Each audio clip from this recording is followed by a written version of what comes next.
os processadores Intel da próxima geração, hein? Ih, rapaz. A gente teve aí o anúncio dos produtos aí da linha atual para LGA 1700, os processadores com o final E, né, que tem só os núcleos de performance, não faz sentido nenhum. Sim, a Intel tá mudando tudo a nomeação dos processadores, o que a gente já viu nos notebooks, a gente vai ver em desktop, e os processadores não vão mais chamar Intel Core i7, i9, i5. Agora você vai ser apresentado a linha Core Ultra 3, 5, 7 e por aí vai. Você consegue a versão do Windows original no seu PC com 25% de desconto. É só fazer o seguinte, escolha entre o Windows 10 ou Windows 11 nos links que estão na descrição para acessar o site da GVGMall e faça o login. Logo depois, coloca o cupom UNLOCK para ganhar o desconto. Envie o pedido, escolhe como vai pagar e pronto. Agora é só você ir no seu e-mail, copiar a chave que você recebeu, digitar aí no seu sistema ativação ou activation se tiver em inglês, cola a chave e tá ativado o seu Windows. E eu tenho uma dica extra, com o mesmo cupom UNLOCK você também consegue um desconto no pacote Office, além de moedas, itens e cartões de jogo. Confere lá no site da GVGMall, os links estão na descrição desse vídeo. E agora a gente teve o vazamento aí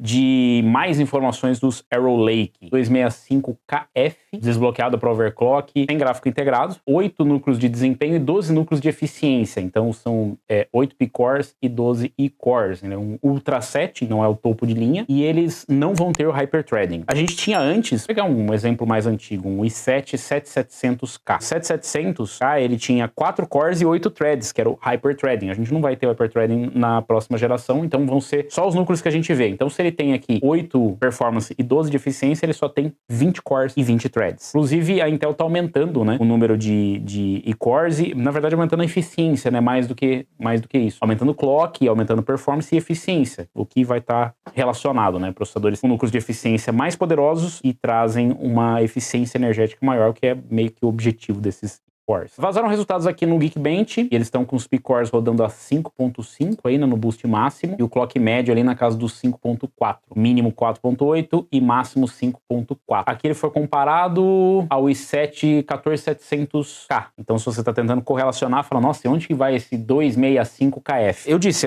a nomenclatura dos produtos, a nomeação vai ser bem bizarra, porque como é que você pode comparar um Ultra 7 265 com um i7 14700K? É totalmente diferente, vai ser bem mais confuso. Mas é ali que ele vai se encaixar. Lembrando que Geekbench é só pra vocês terem uma ideia de performance, tá, galera? Isso aqui não quer dizer que ele vai ter performance geral, porque varia de uma situação para outra. Então ele tá comparando aqui com o 14700K e o desempenho single thread e multi-thread. Em single thread ele ficou entre o 7700X e o 13900K, tá? Então ele ficou 1% atrás só do 13900K e 5% atrás do 14900K, o que é bastante coisa. E no multithread ele ficou 30% atrás do 14900K. Na verdade, ele é 23% mais lento, né? A conta é o contrário. É uma diferença pequena. Em relação à performance, se você comparar aqui Ultra 7 265K com 14700K, que é o concorrente direto, ele ficou coisa de 5% à frente no single thread e ele ficou bem 23% mais lento no multithread. Aqui estão as configurações que, né, são as que estão especulando como que vai ser o line-up, e que é interessante para você entender como é que deve ser a linha de processadores, né? O 285K deve substituir o 14900KS, mais ou menos, porque a gente não tem um KS aqui, ou alguma coisa que vai estourar. A gente tem aqui a configuração, o Ultra 9, ele tá com 24 cores e 24 threads, contra 24 cores e 32 threads do 14900KS. Basicamente, o que ele tá fazendo é perder o multithread aqui. Ainda são 8 performance e 16 efficiency, mas ele tá perdendo. Eu diria que é mais fácil comparar ele com o 14900K mesmo, né, que é a mesma configuração, mas com clock mais baixo e com TDP menos absurdo. Depois a gente tem aqui algumas para confirmar, que seria o Core Ultra 9 275, que aí ele teria um TDP mais baixo, que seria equivalente a, sei lá, um 14900, e por aí vai. Eu vou pegar só os K pra gente comparar com o K e KF aqui, tá? Então se você pegar aqui um Core Ultra 7 265KF, ele tem 8 performance e 12 efficiency, que é a mesma configuração aqui do 14700K, e depois a gente tem o Ultra 5 245K. Nossa, que nomeação horror!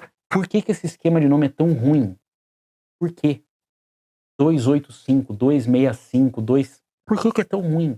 Aí a gente tem o 245K, que não é nem o 265K, que é 6 Performance, e o 8 Efficiency, que é a mesma configuração do 14600KF. E a gente vai ter, obviamente, outros modelos que estão aqui no meio, para vocês entenderem que mudou. Depois a gente teve o vazamento dos clocks, como que deve ficar os clocks desses processadores, né? Então tem o 285, 265 e o 245, que seria o equivalente a um Core i5, i7 e um Core i9. O 285K, em relação, né, ao Raptor Lake Refresh, que seria a 14ª geração, não sei se você sabe, mas o 14ª geração é só um refresh da 13ª, também conhecido como Recantation. Ele vai ter, os núcleos de eficiência vão perder em clock, vai cair 300 MHz. Então, o núcleo de performance que tinha ali 6 GHz vai cair para 5.7. E o boost geral em 5.4. Os e-cores vai ter um aumento de 200 MHz. O aumento de 200 e 300 MHz ele vai meio que mudar dependendo em relação à geração anterior, mas o clock dos e-cores é o mesmo para todos, 4.6. Subiu bastante, 200 MHz em relação ao 14900K, que já tinha um clock alto nos e-cores, mas principalmente num Core Ultra 5 subiu bastante, 600 MHz. O que significa que os e-cores estão mais eficientes e mais poderosos, conseguem chegar a clocks mais altos. Mas os P-cores, eles diminuíram o clock e perderam o hyperthreading. Então a gente tem um P-core aqui dos 265K com 100 MHz a menos e no 245K também tem MHz a menos. Todos eles acabaram perdendo o clock em relação à geração anterior. Eu vou parar pelo K, não vou comparar o KS. O 14900K chegava a 6 GHz, a gente só chega agora a 5.7, não tem mais hyperthreading. O TDP, 150 watts no 14900KS, 125 no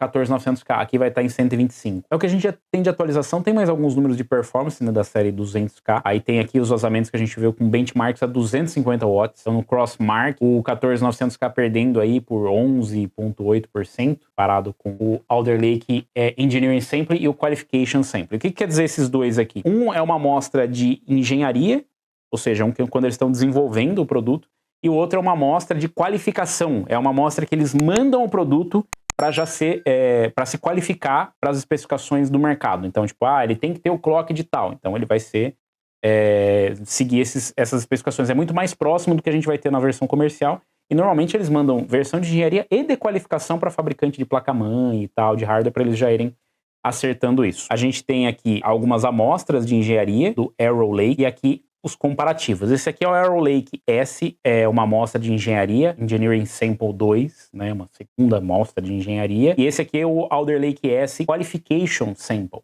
uma amostra de qualificação, né, uma versão mais evoluída. E é interessante que a gente consegue ver a evolução do produto, de como que o processador está evoluindo antes de chegar para a gente no mercado. A gente vê na amostra de engenharia ali a pontuação do Crossmark, que era 2.145, subiu para 2.587 e aí finalmente bateu o 14900K, que era 2.432. Aí tem lá no Web XPRTYZ, qualquer coisa, 304 era a pontuação, subiu para 372 e ainda não bate o 14900K. Então ele ficou 4% atrás. Mas olha a diferença, ficava 21,65%. O Speedometer era a mesma coisa, ficava 26% atrás, já fica 9% atrás. No Geekbench ficava 17% atrás, agora ele fica 0,95% na frente. No Geekbench ele ficava 7,64% atrás, ele fica 14,56% à frente do 14900K. E no Cinebench, o benchmark que todo mundo joga, ele ficava 4,65% atrás e agora ele fica 17,55% à frente. Na média, ele ficava quase 15% atrás de um 14900K, agora ele já fica 4,32% à frente. 4,32% é pouco. E pelo menos pelos vazamentos que a gente viu até agora, ele não parece que vai ser muito eficiente a ponto de falar, mas pelo menos ele é mais eficiente.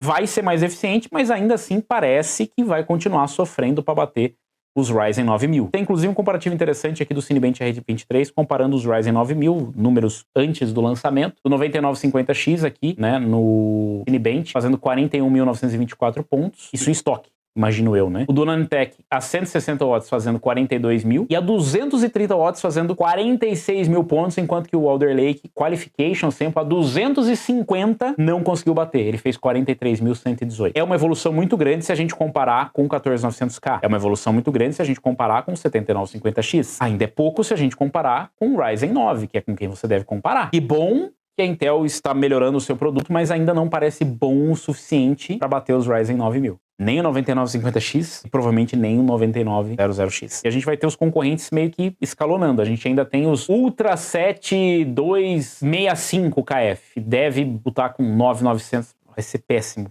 de lembrar isso. É bom lembrar que esses números eles são pré-lançamentos, são vazamentos e, como o próprio nome diz, eles são amostras de engenharia, amostras de qualificação.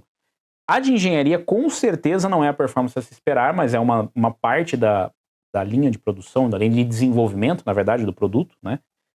E a de qualificação aí já é diferente. A de qualificação já é bem mais próximo do que a gente deve ver da versão final, se não exatamente a performance que a gente deve ver na versão final. Qual a diferença que a falta do hyperthreading vai fazer em jogos? Será que vai ser para melhor ou para pior? Esses efficient cores, vai conseguir aproveitar eles bem? Porque, óbvio, em multithread, especialmente em multithread, eles vão perder. Tem menos threads para trabalhar. Eles têm os núcleos, mas como isso vai tirar proveito, é complicado. Lembrando que essa plataforma você não vai conseguir usar com a sua placa-mãe que você tem hoje, o seu processador de 14ª geração. Os Intel Core Ultra vão vir com outra plataforma, outra placa-mãe, outro socket, e você vai ter que trocar tudo de novo, menos as memórias, que são memórias DDR5. Isso se você optou por uma plataforma LGA 1700 com memórias DDR5, senão você não vai conseguir fazer upgrade, você vai ter que vender tudo mesmo. Mas e aí, vocês estão empolgados por os Core Ultra 9? Será que o Ultra da Intel realmente vai ser tão poderoso? Deixa aí nos comentários, aproveita, se inscreve no Unlock, deixa o like aí, clica no sininho, perceba que é outro canal e se inscreve aí no canal pra chegar aí nos 50 mil pelo menos. O canal precisa dar uma crescida.